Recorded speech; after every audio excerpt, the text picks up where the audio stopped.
Epäsuoran todistuksen päättelyperiaate. No, samoin kuin ehdollisen todistuksen periaate, niin tämä epäsuoran todistuksen periaate ei ole samantasoinen päättelysääntö kuin kaavamonisteessa modus ponens ja tollens ja niin edespäin. Tämä on niin kuin metatason periaate. Ja tämä on erittäin tärkeä periaate ja tämä myöskin nyt sitten vastaa niin kuin arkista ajattelua melko lailla hyvin tietyssä mielessä. Ja johdantona tähän päättelyperiaatteeseen voisi tämmöisen niin kuin arkisen esimerkin esittää. Jos ajatellaan, että ollaan tekemässä jotain päätöksiä jostain aiheesta ja sitten pohdimme erilaisia vaihtoehtoja, että mitähän voisimme nyt sitten tehdä jossain tietyssä tilanteessa ja sitten mietittäisiin erilaisia ratkaisuvaihtoehtoja annetussa kontekstissa tiettyjen lähtökohtien vallitessa, niin aika usein se päättely etenisi jotenkin siihen tapaan, että otettaisiin jokin ehdotus käsittelyyn ja sitten mietittäisiin, että mitä siitä seuraa. Ja annetussa kontekstissa tai ympäristössä tai lähtökohtien vallitessa, niin usein käy niin, että jostakin ehdotuksesta seuraa ristiriita tai epätoivottu lopputulos. Ja nyt sitten mikäli näin käy, niin sitten hylkäämme sen ehdotuksen epäsoveltuvana, eli päätämme olla tekemättä sen ehdotuksen mukaisesti. Ja nyt tämä epäsuora todistus oikeastaan vastaa tätä ajattelutapaa tietysti vähän striktimmässä mielessä. Lyhyesti siis sanoo tämä päättelyperiaate, että jos sitten annetuista premisseistä ja sitten negaatio X-lauseesta seuraa ristiriita, niin me ajatellaan, että näistä annetuista premisseistä sitten seuraa X. Eli tätä käytetään nyt sitten semmoisessa tilanteessa, jossa on todistettava lause X lähtien jostakin premisseistä ja sitten tämmöisen todistustehtävän tapauksessa riittää, että osoittaa, että tämän X:n vastakohta johtaa ristiriitaan. Ja tämä ristiriita voi olla mikä hyvänsä lause, kunhan se on muotoa Y ja negaatio Y. Eli se voi olla aivan mikä tahansa ristiriita. Ja tästä nyt sitten kurssin aikana tulee esimerkkejä, useita esimerkkejä. Aloitetaan nyt seuraavanlaisella esimerkillä. Tässä on todistettava, että lause negaatio P sitten seuraa annetuista premisseistä. P implikoi kuun, R implikoi negaatio kuun, S implikoi negaatio P:n ja sitten T implikoi S:n ja R tai T. 5 premissiä.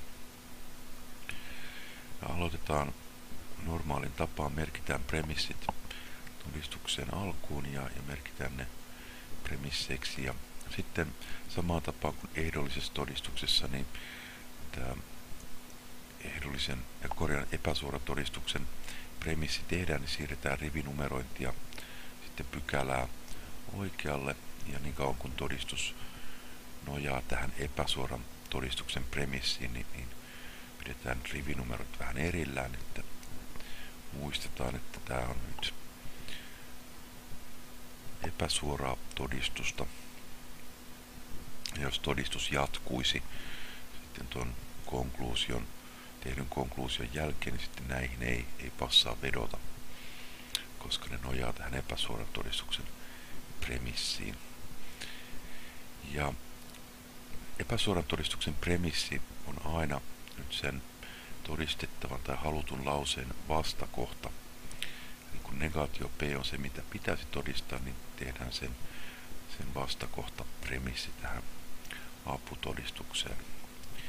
Ja epäsuorassa todistuksessa se todistuksen strategia on yksinkertaisesti se, että pyritään päätymään johonkin ristiriitaan, muotoa Y ja negaatio Y. Ja idis on, että jos epäsuoran todistuksen premissistä päädytään johonkin ristiriitaan, niin tämä epäsuoran todistuksen premissi ei voi pitää paikkansa siinä tilanteessa, eli näiden premissien vallitessa, jotka on annettu. Ja näin ollen sitten sen vastakohdan täytyy pitää paikkansa, eli negaatio P tässä tapauksessa. No, katsotaan miten tämä todistus on tehty. Tässä on epäsuoran todistuksen premissin jälkeen nyt sitten modus ponenssia käytetty, sijoitettu tämä P ja sitten premissi 1 modus ponenssiin ja on saatu lause Q. Ja tämä Q-lause on sijoitettu modus tollens kaavaan yhdessä lauseen 2 kanssa.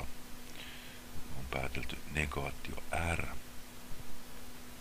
Ja sitten tämä negaatio R premissin 5 kanssa sopii disjunktiivisen syllogismiin. Voimme päätellä lauseen T, joka puolestaan sitten sopii modus ponenssin kaavaan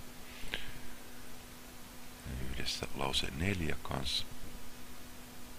Saamme lauseen S. Ja tämä S-lause sijoitettuna modus ponens kaavaan yhdessä premissin 3 kanssa tuottaa meille negaatio P. Ja tässä huomaamme sitten, että meillä on kontradiktion tai ristiriidan ainekset rivillä 6 ja 11 ja riittää kun konjunktion tuontisäännöllä sitten yhdistetään tämä ja näin olemme päätyneet ristiriitaan. Ja koska näin on tehty, niin epäsuoran todistuksen periaatteen nojalla niin voimme päätellä negaatio P. Nyt tässä on edetty melko lailla Stetson menetelmällä sen jälkeen, kun tämä epäsuoran todistuksen premissi on tehty ja on ikään kuin päätelty kutakuinkin mitä nyt mieleen tulee. Käytetty päättelysääntöjä ja käytössä olevia lauseita siten, että ollaan päätelty aina uusia ja edetty niin kauan, kunnes sitten on nämä ristiriidan ainekset käsillä. Tässä olisi voitu edetä hyvin monella muullakin tavalla varsin luontevasti. Niin nyt se saatu kontradiktio olisi voinut olla esimerkiksi S ja negaatio S, tai R ja negaatio R, tai Q ja negaatio Q, ja niin edespäin. Eli mikä hyvänsä kontradiktio kelpaisi tässä yhteydessä, kunhan siihen on niin kuin päädytty siten, että siellä on premissit ja epäsuora todistuksen premissi pohjalla, niin tämä riittää meille. Ja nyt tätä epäsuoran todistuksen periaatetta kannattaa käyttää aina, jos ei oikein tiedä, että mitenköhän sitä todistuksessa etenisi. Eli jos käy sillä tavoin, että todistus ei näytä etenevän oikein mihinkään, niin sitten kannattaa tätä epäsuoran todistuksen periaatetta käyttää, ja se hyvin usein tuottaa sitten lopputuloksen. Todistukset saattavat joissakin tapauksissa muuttua pidemmiksi kuin suorissa todistuksissa, mutta se usein sitten helpottaa hiukan sen todistuksen tekemistä, eli joudutaan vähemmän sotkuisiin tai tikkuisiin lauseisiin, joista voi olla vaikea hahmottaa, että mitenkä siellä edetä.